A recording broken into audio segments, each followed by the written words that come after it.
this away. In this episode, we talk about drugs and addiction. If you or anyone you know is struggling with addiction, please call the Alcohol Drug Information Service on 1-800-250-015 or Narcotics Anonymous Australia on 1300-652-820. Both these hotlines provide confidential support 24 hours a day, 7 days a week. All right, we're back. Another episode. Why Do I Feel This Way with Kate DeAraugo. I am your friend, best friend some might say, Claudia Coy. How could you not be after the last 5 episodes? We even kind of dressed in a similar fashion today where we're slowly morphing into each other. Yeah. We picked it up. Last episode we spoke about rehab. Yeah. You mentioned you've been to, this was your 8th time trying rehab, but this one was one that stuck. Yeah, it was the last time, and it was I went in with a different attitude, and I knew it was my last chance. You know what I mean? I really knew everything had to be different this time. And I'd done rehab, lots of different types of rehab. You know, the first time I went, I was about 24, and I went in just this young girl hearing all of these people talk about all these terrible things they'd done and crime and, you know, the way they were using needles, prostitution. And I was like, you guys are gross. Like, I don't do that. And I just didn't believe that would be my life one day. And I came back to rehab literally nearly 10 years to the day, having become that person. But this last time, I knew it had to be different. Yeah. It's interestingly, like last episode, you said that your family had specifically said, if you don't do this rehab and you don't do this 6-week program, we won't be here on the other side. Yeah. And how that was very crucial. That was, I think, to your recovery? Yeah, it was a big game changer, because like they'd always been there. There'd always been somebody there to pick me up or to come rescue me or save me. And I knew that they weren't joking this time, you know, when they said, we won't be here unless you buckle down and do what you need to do here. We can't do this with you anymore. We've been doing this with you for 12 years. You know, I've been chasing you around this country, trying to save you, trying to fix you for forever, and essentially it's time for you to fix yourself. And so with you finishing that 6-week program, which sounded super intense, but can you tell me about the moment stepping out of that rehab and being reunited with your family? Well, wouldn't it be nice if it was that lovely? Yeah. But look, there was a lot of damage that had been done, especially with my siblings. You know what I mean? Like, I'd really hurt them on another level so many times over and over. And my dad was probably in a bit of a different space too. Although they'd come together to support me and they knew that I was really trying, so they were there on a surface level, but there was still that you could cut the tension with a knife, you know what I mean? So there wasn't really a reunite per se. I went straight from Malvern, which was a lockdown hospital facility where you couldn't come and go as you please, straight back into like a transition home, which is sober living rehab, which is the one that I spoke about last episode that I tried to stop using in previously. And I was very lucky that they even let me back after the way that I behaved when I had been there sort of 6-7 weeks earlier. And there were a lot of conditions, you know, and I went in and I knew that I couldn't be trusted. I knew that no decision or thought that I had at that point in my life was a good one. And I just knew, you know, the disease of addiction and addiction is very cunning and it's very powerful, and it can trick you, you know what you mean? You can think you're making a decision that's, you know, innocent and it's just not. And you can find yourself in the wrong place and all of a sudden you're triggered and you're back where you started. And I knew that if I was going to stay clean this time, that I essentially had to hand over my will and my life to the power of something else. And in that moment, I chose for that to be the professionals at Sober Living Rehab. So just to paint a picture, because I don't know much about this myself, and I'm sure some listeners who don't know. So sober living, is that like, is it a big house? Is it townhouses? Is there someone that works there looking after you? So this is a totally different setting to where I'd come from. It's a big house. It's in the suburbs. It just looks like any other really house, but all the bedrooms, it's got quite a lot of bedrooms. And, yeah, there was about 6 beds, I think, at this particular house. So there were 6 clients, and then a support worker stayed at the front. There was always somebody available to talk to, and some kind of support worker there. But during the day, there was like proper professional therapists and what have not. Yeah. So there's always someone in the house. Yeah. Kind of. There's always a support worker of some sort there. Yeah. Okay.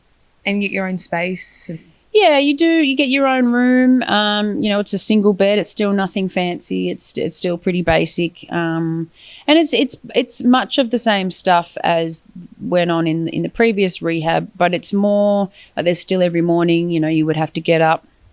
It's that basic stuff. Get up at a certain time, make your bed, do house chores. Everyone would get allocated a room or a job, do your chores, and then you would have group with one another and just do a general check-in of your day or the day before, how you were feeling. And there would be different kinds of groups and therapies sort of for that first half of the day. But the difference was in the second half, there was space to then go out and live a little bit of life, but have the safety net of sober living to come home to and to be accountable to. And I think that was one of the things that helps, is like you've got somebody watching and there's a place that you have to remain accountable to.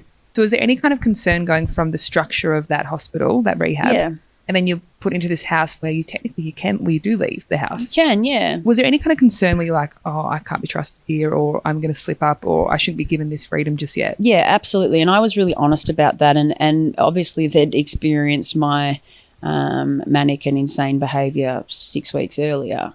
So the rules they kept a pretty tight rein on me, which I was happy for. We had that discussion and I said, look, I want this. And there were rules, like one of the rules I set on myself was no relationships, no men. And I fought that at one point, no relationships for at least 12 months because I need time to heal from the relationship that I'd just come from, which was going to take time. And there was no way I was going to heal if I was to jump into another relationship. And to be fair, I was super sick. And as they say, in therapy space, sickness attracts sickness. So I wasn't going to end up in a healthy, happy relationship at that part of my life anyway.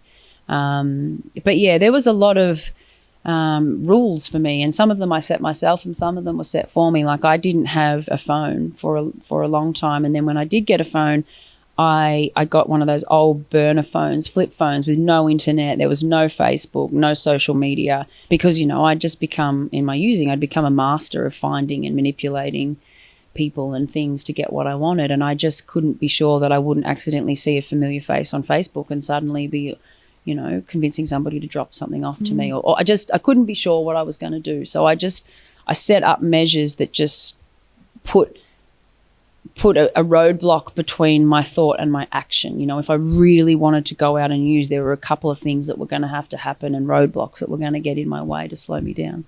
How long were you in the sober living house? So all up, I think almost 2 years. Wow. Okay. Yeah. Look, maybe it was, and I was blessed with the opportunity to. And again, I appreciate that not everybody has that time, but like I went really slow. You know what I mean? I hadn't lived.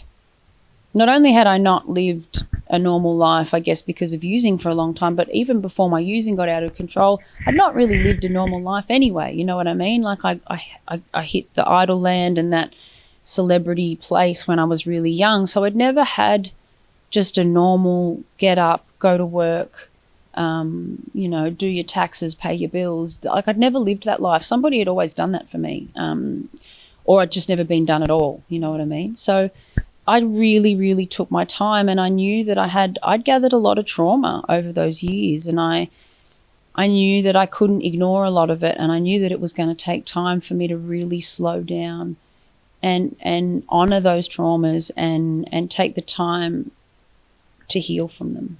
We've spoken in previous episodes about making amends and kind of healing relationships that were affected along the way in your journey. Tell me, I know it's deeply personal, so you don't have to get into specifics, but can you tell me a little bit about that process? Yeah, so look, making amends, obviously the first thing I wanted to do when I got clean was just wanted to call everybody and say sorry. Like I'm sorry. And it's really highly recommended not to do that, because I guess when we're using, or when I'm using, like the amount of times I've called people and said sorry or apologized and it meant absolutely fucking nothing. it didn't mean anything to anyone anymore. You know what I mean? And one of the other things I had to learn was, what am I actually sorry for, you know, on a deeper level. So there's a part in the process of the 12 steps. Step 8 is write a list of all of the people that we've harmed. And then step 9 is we can go out and make amends to the people we've harmed, unless to do so would cause them or me harm, further damage. And, you know, I've still got some amends to make. Some of them weren't safe to make. And some of them would have caused other people greater harm. And a lot of the amends process is actually, you know, going in. Obviously, my family, like I could go into my family and apologise for the obvious things like stealing and you know, stealing my mum's jewellery and selling it and doing all of those really terrible things that I did. But it was also, you know, being able to apologise to my brother and sister for not being the sister that they needed, and for breaking their trust, and on those deeper levels of sorry. And how I honour that now in my life is a lot of my amends is by actually living amends and not repeating behaviours. You know what I mean? Yeah. And that's where I make right, by not, you know, if I say I'm going to be somewhere for somebody, I'm there. If I give somebody my word is my word. You know what I mean? That sort of stuff. For me, in those first 12 months, it was really just about learning to live and learning how to take life. Like, I guess the difference between, put it this way, when I first got into recovery, I think I thought that recovery meant that life was just this one big unicorn and lollipop and rainbows and all of this, like life was just beautiful all the time. And I quickly realised that recovery wasn't about that. Recovery was about being able to live a life and accept life on life's terms as it comes, and being able to act and behave in a way that I was proud of, and walk through life with dignity and grace to the best of my ability. And I fuck that up all the time, you know what I mean? But I do my best to be the best version of myself where I can. And, you know, recovery wasn't easy for me. You know, I lost my grandma, who was a really important person in my life, who I had drifted away from really early in recovery. I think it was within 2 months of me getting clean, and being able to manage those big emotions that come up in real life without that crutch and without the escapism that I'd had my whole life was something I had to relearn. I had to retrain my brain to be able to be okay. And to relearn that a feeling never killed anyone. Shocking. You know, but like my feelings felt like they were going to kill me, and that's why I did the things I did. Like I honestly believed and felt in the moments where that my feelings and my anxiety and my fears were going to kill me. And to have to relearn all of that, and that started really simple by having to sit in my own skin, riddled with fear and anxiety, and learn through getting the evidence that everything passes, good and bad. You know what? Good emotions pass, bad emotions pass. Nothing is permanent, and it will all move. And in time, and it would start with small feelings, and it would start with small periods of time. I'd be able to sit with that, you know, and to the point of, you know, I lost my mum last year at 4 years clean, and that was the first time in a really, really long time that my body had thought that using would be a good idea, and it was for a split second, but it was the first time my body had responded in a way. It was like, this is a big feeling, I don't know how to cope, I only know how to do one thing, and that we're going to fucking run here. But, you know, recovery has taught me how to sit with that stuff and deal with things like grief, and I think grief is a massive topic that we should talk about at some point. You know, not just grieving a person, but grieve, like I've had to grieve a lot of things in recovery. I've had to learn how to grieve relationships that I've lost. I've had to learn how to grieve, you know, the body that I thought that I needed. You know, as I've said to you in the past, like this body and I have done some shit together. We've survived some stuff, and you know, I've you know, and body image, and that was one of the biggest triggers, you know, for me in recovery, was being able to let my body heal on a physical sense. And like I hadn't eaten properly for a really long time, so for me to then put on weight and to be able to learn how to sit with that discomfort and learn to love myself and just accept myself for who I was in that moment has all been really challenging stuff. And it wasn't easy, and I could really sit here and talk about it for hours and hours, but we don't have that. And I it wasn't an easy thing to do, and I needed help. You know what I needed? I needed help on more than one level. Obviously, I said I was and am still a big member of Narcotics Anonymous, and they were my people. You know what I mean? I talk about community, and I think a part of the therapeutic value of one addict helping another, or one person helping another person that can relate to trauma or whatever mental health you're going through is second to none. To be able to sit and be heard by somebody that truly understands you is super, super powerful. But I needed a therapist, you know what I mean? And I've still got a therapist. I fucking love my therapist. I hang out to talk to my therapist, you know what I mean? That's my space. And I think that's as well, it's a good point, and we've spoke about it before. Yes, your trauma was being an addict, but also I just want to make a point here that our listeners don't need to get that far in order to get help and in order to see someone, in order to, it doesn't have to be that you're, in Airlie Beach having a really, really traumatic time up there and picking up a heavy substance. You can just be a high-functioning person in society and also still need to see a therapist. Absolutely. I think everybody should have a person. Yeah. Like, I don't care how fucked up or not fucked up you think you are. Like, I think everybody should just have a person that's not related to their everyday life and a non-biased human that they can just go and download on and talk about. Like, everybody has stuff. Everybody has worries. Everybody has anxieties. Everybody has a trauma to some degree in their life, or an event that, they might not have dealt with, or grieved, or grief that they don't know how to deal with, or something that they're carrying that they don't know how to manage. And everybody has it to some degree. And I've, I said it before, yes, my story is very extreme, and that's the extreme end of where escapism and running and mental health and drug addiction can take a person. And you know what? Some people might not think that they need to change, or that their life is fine as it is, but the power and, I guess, how do you know your life can't be better? And for me, even though I'm free from drugs, and this is what rehab was, like, you put down the drugs and that's one level of freedom, but the more work I've done and the more times I've gone inwards and looked at myself truly for who I was. Like, there was a time in the 12-step process I had to write a list of all my defects of character. Now, if that's not a shit day when you sit there and go, righto, Kate, you're selfish, you're greedy, you're dishonest, you're riddled with ego, and you're all these things, and that's a really hard pill to swallow. But to be able to look at yourself in a way and go, okay, well, these are parts of myself that I can improve on and that don't have to run my life, and I don't have to act from this space. As I've slowly dealt with each of those things, like the next level of freedom that I get from myself is unbelievable. And I know there's so much more. Like, there's so much, like, I've got so much more work to do. Like, I know other people in NA that are like those goody two-shoe people at school that were nerds and like do the steps 50 times, and they have this freedom and this recovery that I would love to have, but I just don't have the discipline to do all that work just yet.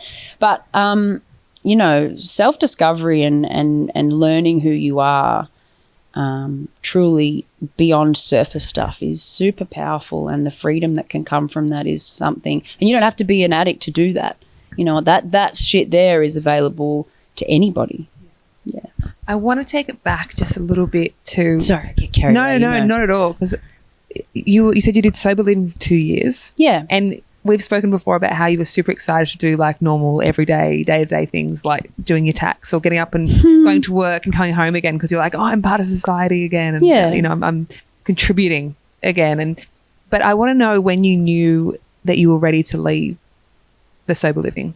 So, yeah, and it's fun. Like, I just want to talk about that for a minute. Like, it was, sober living was about, and sober living was about all that. It was about relearning how to live in a world where, I didn't need a drug to do so, which sounds simple, but you don't realise how, a simple task. Like, I didn't know how to go to the movies without having a drug or a drink, so it was about relearning that. But one of the biggest achievements for me, and again, going back to having a family that have always done everything for me, like, I'd never got a job myself. I'd never done any of that. I'd never been through that process. And I was telling you the other day, like, turns out Centrelink are great.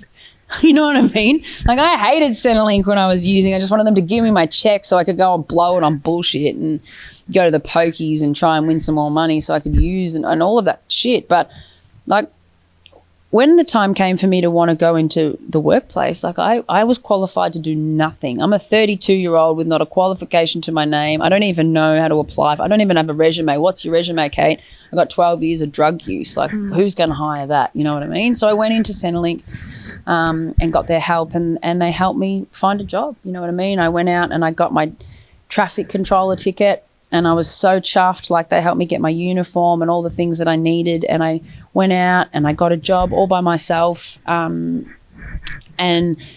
the pride that I felt going out and turning up to this job on time, being responsible, not, you know, being the best version of myself and doing this job right, was incredible. And those were the sort of things that started to rebuild my self-esteem. You know what I mean? Like, you know, doing esteemable acts and acting and moving through the world in a way that I was proud of.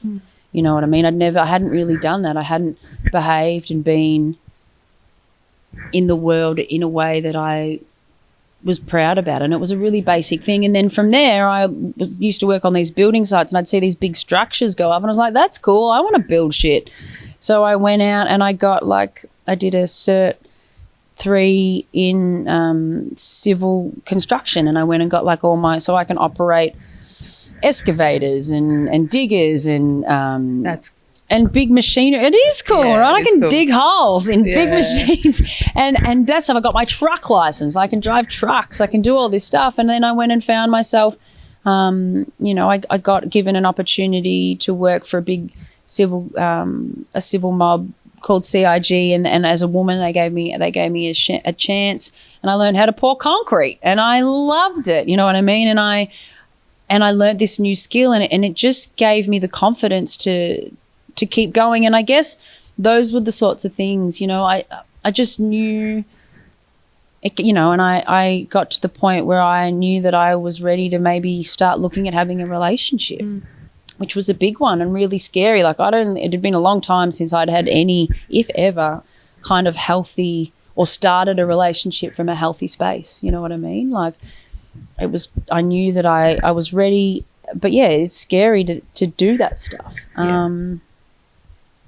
And it just felt like that natural progression where I'd outgrown my surroundings. You know what I mean? I felt I knew I didn't belong there anymore, I guess. Just natural feel. Just that natural. It just came to its natural end, and I didn't rush it, and I didn't force it. And I guess I watched a lot of people come into that rehab, and with just all their focus was when they were going home. You know what? They were just there, and they were counting down the days till they got home. And I think that was part of what helped me really heal. Is there wasn't an end date for me. It was just take your time, learn who you are, heal the bits of you that need to be healed, acknowledge the bits of you that need to be acknowledged, and gradually go back out into the world.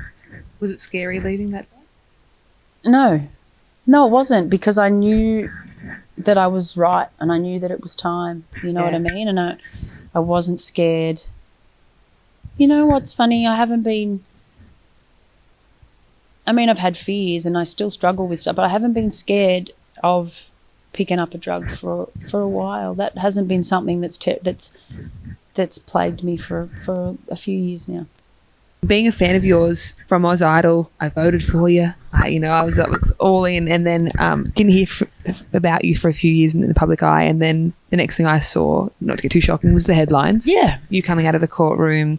You know, there's mention of weapons and drugs, and when we spoke about that, though, I think it was episode 2. You said, "Oh, it didn't really bother you because you were disassociated, and you know, it wasn't taking up a lot of your focus." But I'm interested now with this sober living. We've just come out of sober living, and you're clean, and you're a bit more in your body. Did you ever read the articles back, or did you ever did that affect you later on, or did it not really ever affect you? Nah, it's funny. I guess those articles to everybody else seem so giant and so shocking. But in the big scheme of my life and where it ended up, and I'm not downplaying any of it. Driving on drugs is terrible, and I have a lot of guilt and shame around that. And all of those other headlines, like, I'm not downplaying it. But I guess by the time that I got clean, like, that was probably the least of my worries. Like, I had bigger problems than that. And part of the healing and part of recovery has been taking away the shame and being able to look at, guilt is I've done something wrong. Shame is that I am fundamentally flawed. You know what I mean? And I believed for a long time that I was just a broken person and a piece of shit, essentially. And a part of the healing was being able to understand why I behaved the way I behaved during those times, and to make sense of it, and to realize that I wasn't a bad person. I was just a sick person doing some bad things. Yeah. Kind of poetic too. Like, this morning we were together at a shopping centre and a little girl recognised you, and she that doesn't happen often, by the way. She was so excited that it was you, and I think how poetic that was this morning. And then we're coming here and we're sitting about this and talking about this today. Yeah. And and how much joy you still bring, everyone. And I mean, I've heard you sing in the last 12 months. You made me cry. It was so beautiful, and like, it was such an incredible gift. Funny lady. But I think it's so interesting that then, to sit here and talk to you about, hey, how did you get through it? It's really powerful. Look, and I didn't do anything particularly complicated. Like, what I've done isn't complicated. It's not a complicated fix, but it's not easy, and it takes courage, and it takes a little bit of bravery and a lot of trust. You know what I mean? Like, it brings me back to being able to find the people in your life that you trust with your stuff. You got to find somebody. For me it was NA, and when I walked into that space of Narcotics Anonymous, like, it was like falling backwards with my eyes closed and just praying they were going to catch me, and they did. You know what I mean? But I had people there that could. Would you say that's the key now to staying clean, having that community? Definitely. Like, I learned also in the process, like, don't put expectations on people that can't feel them. You know what I mean? No, there's certain members of my family that I can't go to for certain things. It doesn't mean they're not incredible, and it doesn't mean I don't love them to death. But if I put that expectation on them, I set them up to fail. And then we have resentment, and then I'm in a relationship that's riddled or plagued with resentment and all that stuff. It's not necessary. You know what I mean? I know what I can get out of, I know what to go to those people for, and for that support and conversation around my addictions and some of the thoughts that come up for me. Still, if I need to talk that out with someone, I go to my people, and they just look at me and go, yeah, of course. And it's not a big deal. But that takes the complicated space away from my everyday relationships. Yeah. And then flash to this year, you have a beautiful little boy, little Hudson. He's so cute. You're in this beautiful relationship. You've got an incredible house set up, and by all intents and purposes, it would look like you have the dream life now. And I think that even like talking, because I met you, only 2 years ago, and then for you to talk about all that you've been through, it just seems so far removed from where you are today. It's incredible that that's the same person, really. Yeah, and you know what? That my life is beautiful. You know what I mean? And there's nothing fancy about it.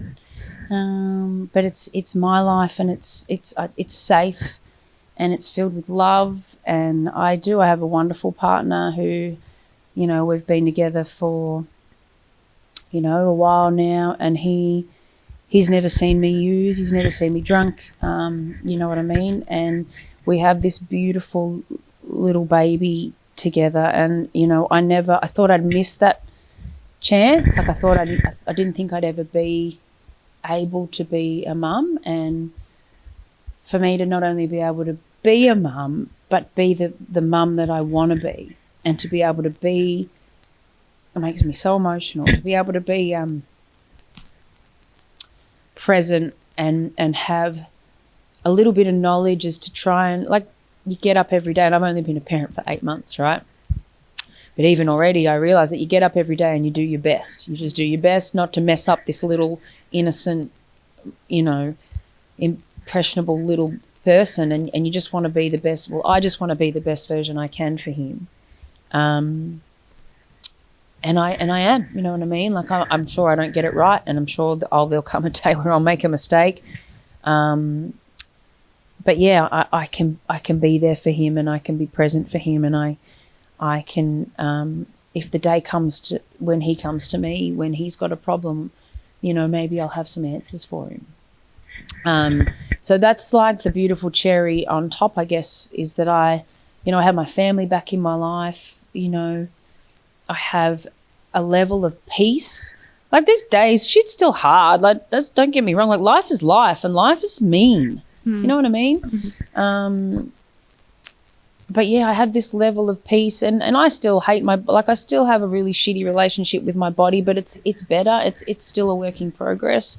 You know, I'm able to love it. For the most part, I'm able to love most of it or parts of it. I certainly don't think drugs and alcohol are a solution to anything.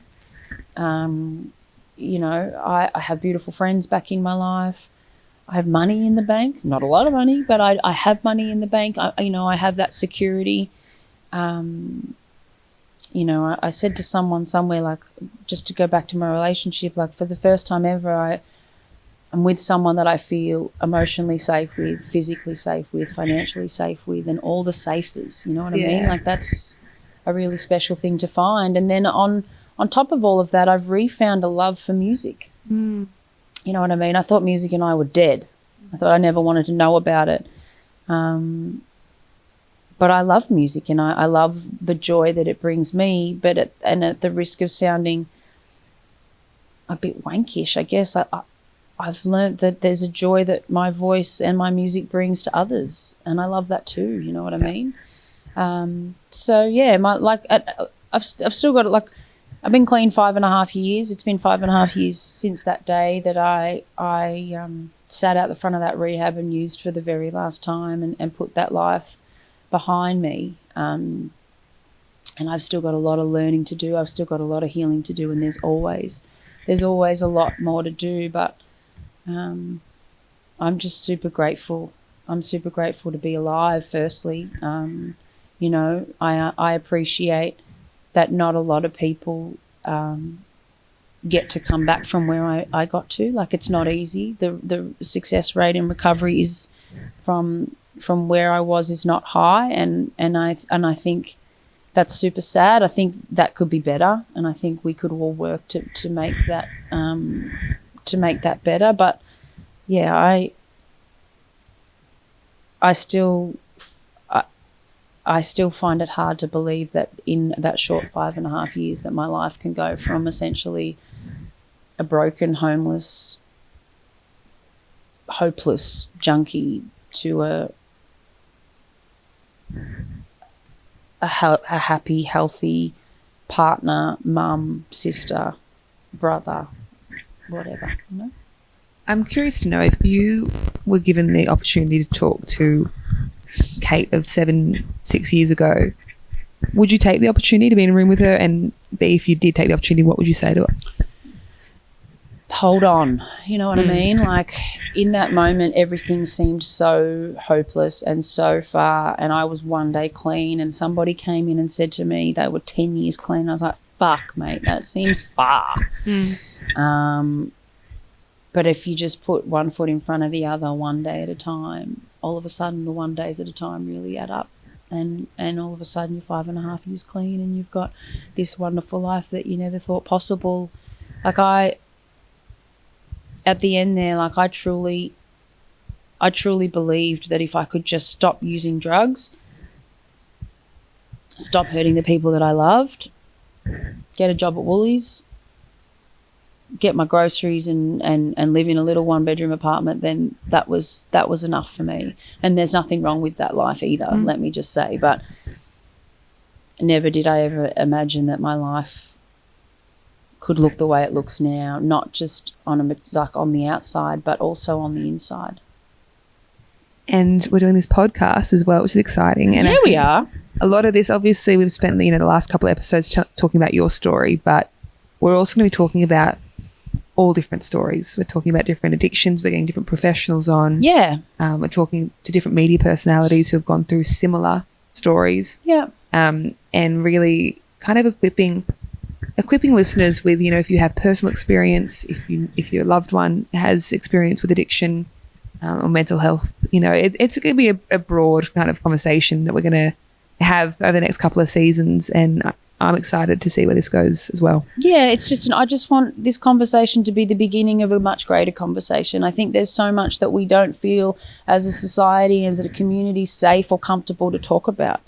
And I do believe that it's just lack of education. You know, people just don't understand one another. And I just want this to be the beginning of people feeling comfortable and safe to talk about their own journeys, no matter how big or small. And, you know, I'd love people to feel comfortable to ask me a question, you know, whatever they have, or if they've got a question, or if they're unsure about something, or if they think they have a problem, or they think they might know somebody that has a problem. Like I just want to be able to help and maybe make all of that trauma and all of that, you know, devastation and disaster, maybe it didn't all have to be for nothing. You touched on music, that you've found a new love for music that you thought you wouldn't ever get back. Yeah. So I think we want to know what's next for Kate DeAraugo. You know, I had a few false. So we had COVID. Remember that thing, COVID? Yeah, Bloody COVID. sure. We had a few false starts through COVID, but I just know that I want music in my life. I've just started doing some writing. It's, you know, I feel like I've got some things to say, and I've got some very personal experiences to share. And music for me, you know, in recovery was a really important tool to find those emotions again. You know what I mean? Like as I said, I came in pretty disassociated and found talking about and connecting to what was going on for me emotionally pretty hard. But music was that one thing that could drop me into my feelings really quickly. So yeah, I've got a lot to share musically. I've got this podcast, obviously, and I'm really excited about where that can go. I've got some cool gigs coming up. I've got some shows that I'm just writing and getting organised. And yeah, I'm coming slowly because obviously there's that balance, which is a whole new thing for me to learn. Like there's this new balance of wanting to be back and find that career in whatever space I can find for myself musically, but also I've got this beautiful little boy that I want to be there for, and I want to be, you know, the right mum for him as well. So just relearning. It's just a whole new learning experience, you know what I mean? And I feel like that's what life is just having to pivot and reevaluate and find out what's right for me in that moment. So yeah, I'm just learning, still learning. But yeah, I'm certainly on my way back. We started this story of you getting into music, auditioning for Idol, winning Idol, and then it was just after you won Idol that you picked up drugs for the first time. Yeah. So I'm interested to know if there's any kind of apprehension or fear of getting back to the music scene, if that may trigger some behaviours. Great question, firstly. Of course, and I think I'd be stupid not to, you know what I mean? For me to go out and go, I've got this, I'm fine, would be a silly thing for me to do.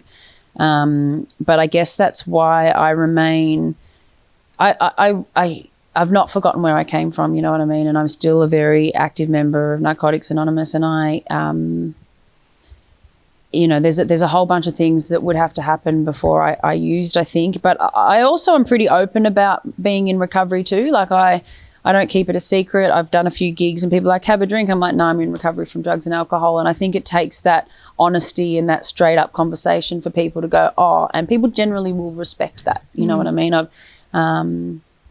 But yeah, like I have my manager, Dave, who's obviously been through, you know, the war zone with me, and he's super aware and he's always not far away. So yeah, of course I have to remain cautious and open.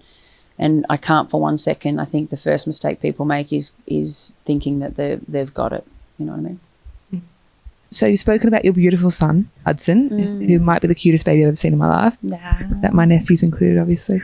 But you stepped into motherhood so beautifully, and you know you're enjoying it and you love it. And I wonder if having a son and being a mother yourself now has that changed the way you see the relationship you had with your mum? You know, we touched on the fact that she's no longer with us, and I just wonder if there's anything that you would tell her today, or if that relationship is different now that you're a mother yourself. Yeah, look, I guess being a mum, like I never knew.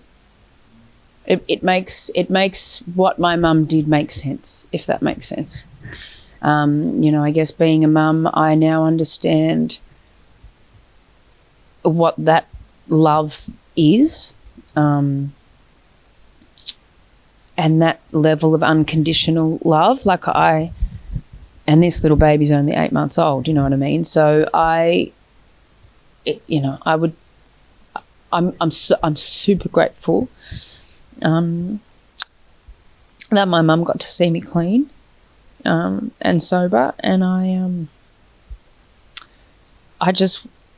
and she knows, I'm just so grateful that she was my mum, and I'm grateful that she never gave up and that she fought for me the way she did, because without her I probably wouldn't be here. So